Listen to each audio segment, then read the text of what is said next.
அனைவருக்கும் வணக்கம். என் பெயர் ஷமித்ரா ஸ்ரீகாந்தன்.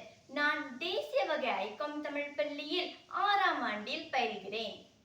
தெய்வத்தானாகாதனினும் முயற்சித்தன் மெய்வருத்த கூலி தரும் என்கின்றார் வள்ளுவர். அதாவது முன்வினையால் ஒரு காரியம் நடைபெறாமல் போனாலும் தனது உடலை வருத்தி உழைக்கும் போது அதற்கான பலன் கிடைக்கும் என்பதே இதன் பொருளாகும். நாம் முயற்சியுடன் உழைக்கும் போது வெற்றி நமக்கு கிடைத்தே தீரும்.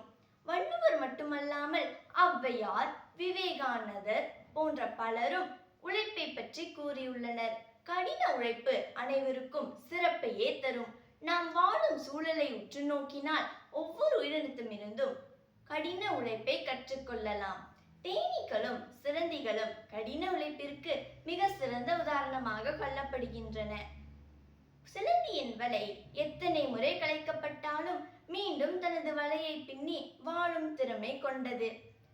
தேனீக்கள் சிறிதளவு தேனை சேகரிக்க 16 மைல் தூரம் வரை பயணம் செய்து கடினமாக உழைக்கின்றன. உழைப்பெனப்படுவது ஒவ்வொருவருக்கும் அளிக்கப்பட்ட வேலையை முழு முயற்சியுடன் செய்தல் ஆகும். உழைப்பில்லாமல் உயர்வில்லை. அடிமையை போல் உழைப்பவன் அரசனை போல் உண்பான். எனவே கடின உழைப்பை மூலதனமாக இட்டு வாழ்வின் உயர்ந்த நிலையை அடைவோம். நன்றி.